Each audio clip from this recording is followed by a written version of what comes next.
Hello everyone, this is the third video for the channel. Today, we'll be looking into one of the biggest growth companies in the fitness industry, Planet Fitness.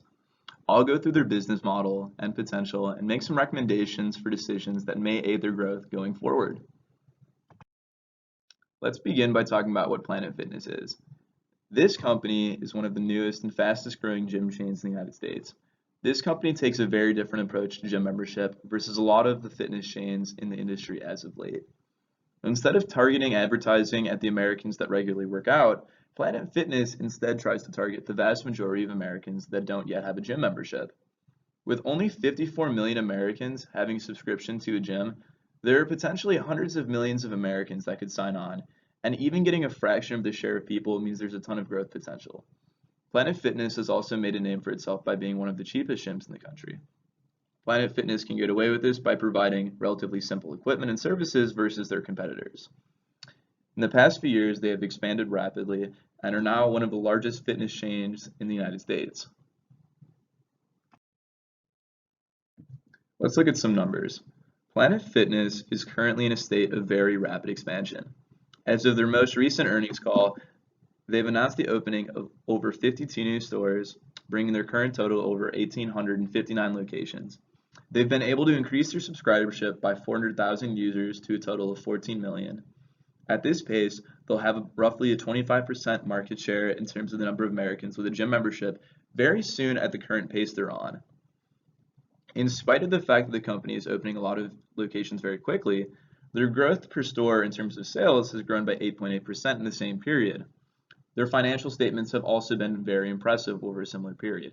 In the last few years, they've nearly doubled their revenue from 330 million US dollars to over 572 million US dollars, while costs have only increased from 113 million US dollars to 162 million US dollars.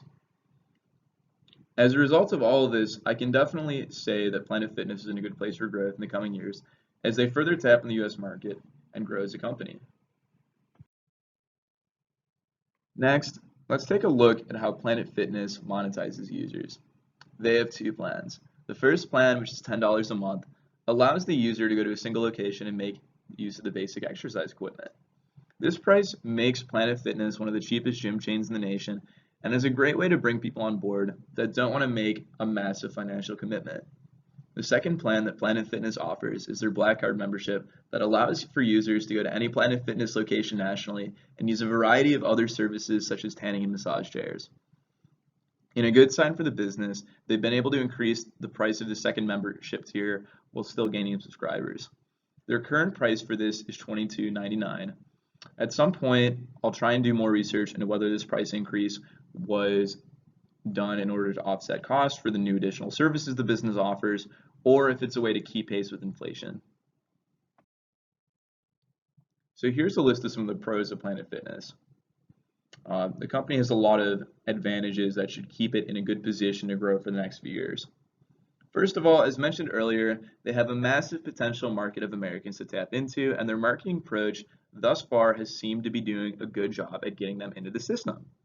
The second pro of the business is that they have a price advantage that's unbeatable by most other fitness chains in the industry.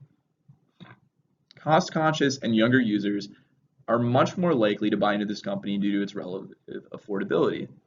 In addition, even if a recession were to hit, the fact that price-wise Planet Fitness is an inferior good as an economic term, they shouldn't lose too many subscribers and can very well gain users if the economy turns bad. Similar to how companies like Dollar General were able to post large gains during this most recent recession. Another advantage that Planet Fitness has is due to its expansion. Its locations are becoming more frequent enough that for many Americans, it's becoming the most convenient gym for many Americans location-wise. There is likely a decent share of people that sign up to a gym primarily for its convenience in terms of travel to and from, which should again aid the company. The company also benefits from the fact that as strip malls and traditional malls decline in value due to e-commerce, Planet Fitness can get relatively cheap land and leasing prices. For a company that needs somewhat large land holdings, this could again greatly benefit the company. Finally, and most crucially, a large share of the company's members are teenagers. In this case, over 900,000, which means that they'll have a lot of built-in customer loyalty and be able to take advantage of the fact that most likely more young people will enter into the system and that'll lead to a lot of customer loyalty and growth for the time being heading forward. Well, Planet Fitness has some major advantages that I've laid out. They have a few potential headwinds that should be addressed if they really want to maximize their potential. First, well, in theory, they have a large market of people without gym memberships that could tap into as potential customers. They may be trying to target a market of people that have a limited desire to get into a traditional subscription-based gym plan. Second, and I'll go into more detail on this later, their advertising may be overly antagonistic towards traditional gym users and may turn away more users than it brings in. Third, Planet Fitness has added a variety of different services to locations that may make costs increase going forward due to the additional maintenance and staff training required. Fourth, and again, I'll go into more detail about this later, Planet Fitness locations tend to be fairly large and designed to run out of strip mall sized areas. That means it's tougher to afford land and space in more population dense urban areas. Finally, a lot of businesses have been getting hit hard by oversaturation with too many locations. For instance, the last few years, Subway's franchises have complained a lot about cannibalization because there are too many Subway franchises in a small area. A lack of foresight on the part of Planet Fitness's corporate office could lead to issues down the line if they put in too many locations too close to one another. In this slide, I'll give you an example of how Planet Fitness may eventually hurt themselves by not being efficient with where they're placing locations. In this map of Chicago, there is only one single location in the downtown Loop area where the population is most dense and where the most potential customers are. This is most likely due to the fact that land is expensive in downtown areas, and for a business like Planet Fitness, it's hard to afford the floor space needed to function. If you look at the map on the right of the screen, locations are actually somewhat more dense in the suburbs, which doesn't mesh well with the population density in the area. If trends like this continue, you'll have some locations that are swamped with people trying to go to the gym, and you'll have other locations that are very sparsely used. Another major hurdle that Planet Fitness is going to face is a result of their marketing. This is illustrated by the lunk alarm, an actual alarm that goes off when a person at the gym acts in a way like a stereotypical obnoxious weightlifter at a traditional gym. The company bans things like cut off shirts, dropping weights, and grunting. Well, none of these are bad policies. Making this the center of their marketing can for some people create the impression that Planet Fitness is not for people that want to seriously invest in getting in better shape.